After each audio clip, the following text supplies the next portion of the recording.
Welcome to my channel.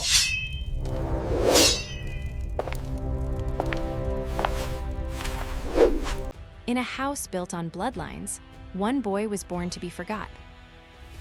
The sky above Brack was a canvas of fire and smoke as arrows rained down, carrying flames to every rooftop. I asked why we hadn't heard from Marilov, the city right next to us, and was told they'd refused all messengers, closing their gates completely. A single, mournful blast from a horn cut through the din, signaling something important, something dire. Chief Kakantir and his companion looked out at the chaos, their faces grim, weapons ready. In the distance, a massive force was gathering, their banners emblazoned with the imperial crest, a stark declaration against the fiery horizon. I clenched my jaw, a bead of sweat trickling down my temple as I muttered, "Damn it." Orders flew through the air, urgent shouts to block the bridge, to move quickly, to secure the city's defenses. Below the chaos, in the relative calm of Portlow Street, stood the Hayman Bank, a beacon of order amidst the impending storm. A crowd surged against the bank's doors, desperate pleas rising for entry, for safety from the unseen horror outside. Inside, a Hayman Bank employee shoved a cleaner, shouting that the central administrator officials were murdering everyone in the mansion. Elsewhere, a small figure huddled in a corner, shielded from the light, trembling with fear as the sounds of the siege echoed. A child with wide, innocent blue eyes looked up, startled and confused by the sudden commotion, asking, "Huh?" The child, still startled, pointed at the sky, noticing a large bird circling above the smoke-filled rooftops. Her innocent blue eyes widened, reflecting the chaos and a dark feather drifting downward. I watched from the ground, a hooded figure as a massive hawk-like creature, clearly not a common bird, landed nearby. Its shadow stretched long and ominous across the burning landscape, a harbinger of the trouble to come. The siege of Brack was in full swing, turning the city into a fiery battleground. Mounted figures rode through the burning streets, their silhouettes stark against the orange sky, as the sounds of battle echoed. Amidst the chaos, a man screamed at another, demanding his bread back, while a child cried for his mommy. Chief Kakantir, a warrior with a stern gaze and feather earrings, looked out at the burning city beside me, the noise of horses' hooves filling the air. I watched the destruction unfold, a grim satisfaction settling over me. This was exactly what I had anticipated. Another man, terrified, cried out as a shadow fell over him. Chief Kakantir, riding close by, declared that the barbarians were invading, and people should run for their lives. A man pulled his wife back, shouting that the barbarians must have thought this was the perfect chance, as she pleaded with him not to intervene. Chief Kakantir turned to the man beside him, muttering that these barbarians were becoming a real nuisance. A small child cried out, stumbling to the ground as a figure on horseback rode past, the city's fires visible behind them. The rider, with his distinctive red mark on his temple and feather earrings, looked back with a stern gaze as someone else called out, "Yes, sir." The child lay there, looking around with wide, frightened eyes, as the sound of horses faded into the distance. I knelt beside him, offering my hand and telling the child he should get up, as the ground was cold. An older man, Brack citizen, rushed over, pulling the child away from me, his face etched with worry as he asked if the child was all right. He looked at me with a suspicious glare, asking if I knew the child. The older man, Brack citizen, embraced the child, muttering that it had been a while, and it was good that the child was still alive. Another man, dark clothes, watched us from a distance, his expression unreadable. The older man, Brack citizen, looked over at the man, dark clothes, his face showing a mix of surprise and recognition. He then shouted, asking if that was the one who had been sold off to the heavenly warriors. The older man, Brack citizen, looked around, a look of apprehension on his face. He then shouted again, asking if that was the one who had been sold off to the heavenly warriors, and the older man, Brack citizen, looked around with apprehension.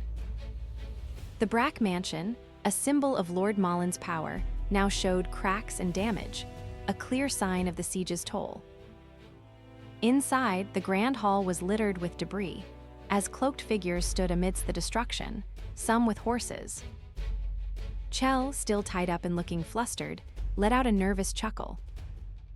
Chief Kakantir stood nearby, looking troubled, while another man with long dark hair remained stoic, and Chell lay bound on the ground.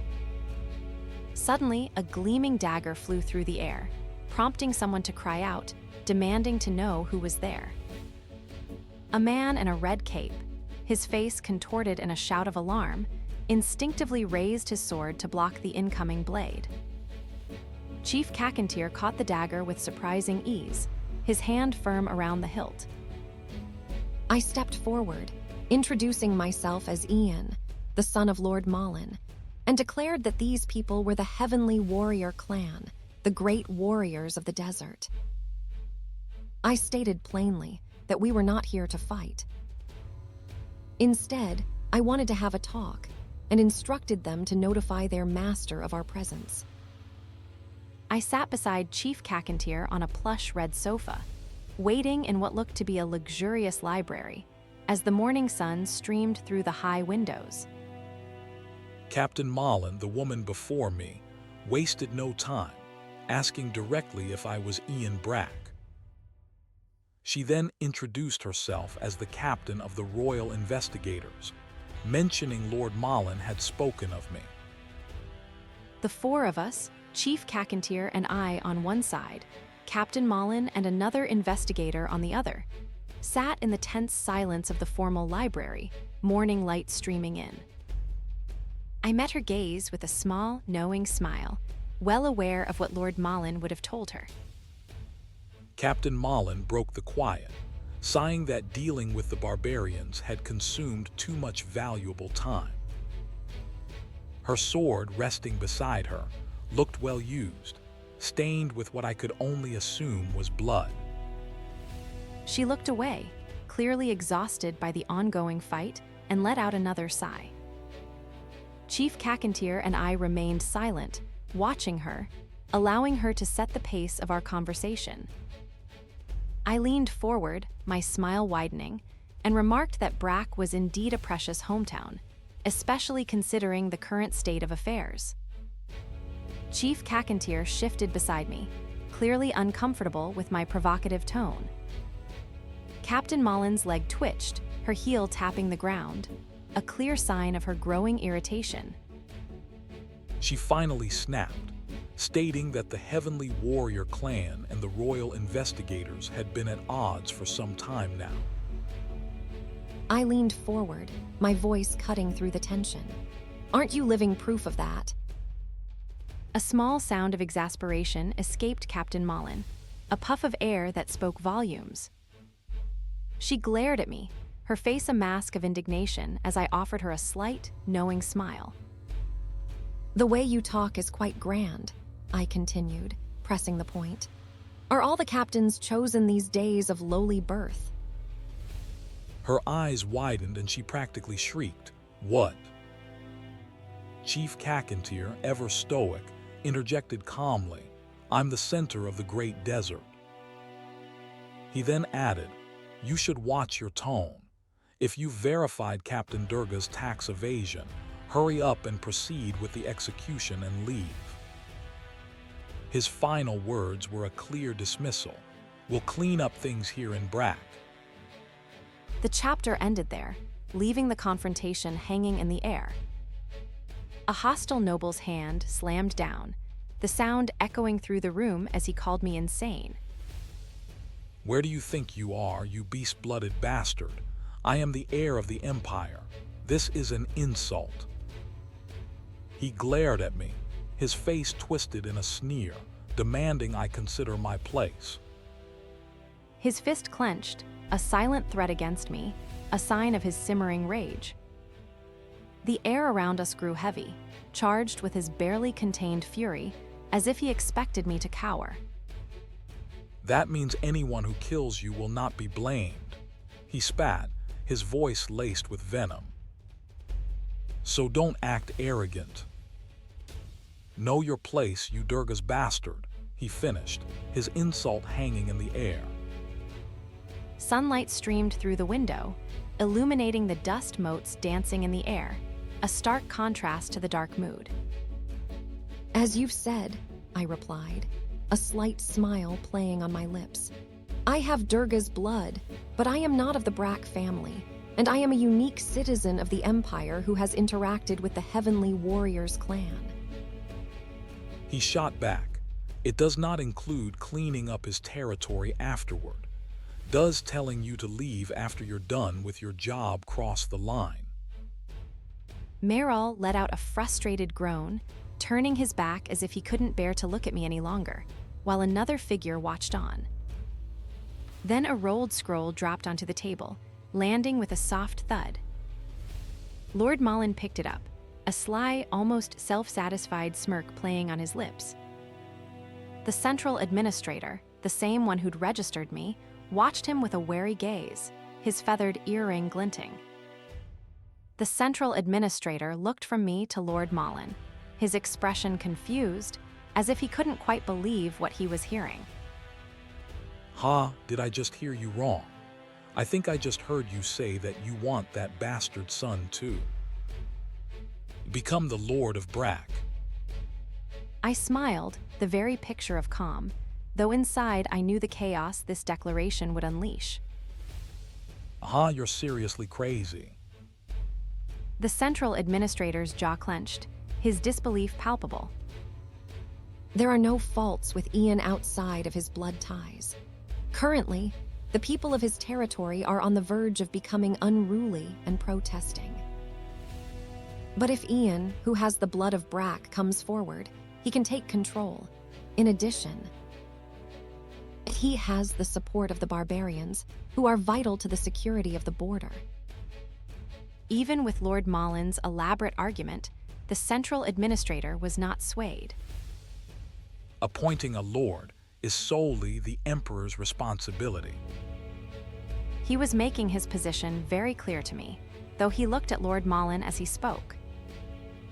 And until the Emperor makes that appointment, no one holds authority over this territory.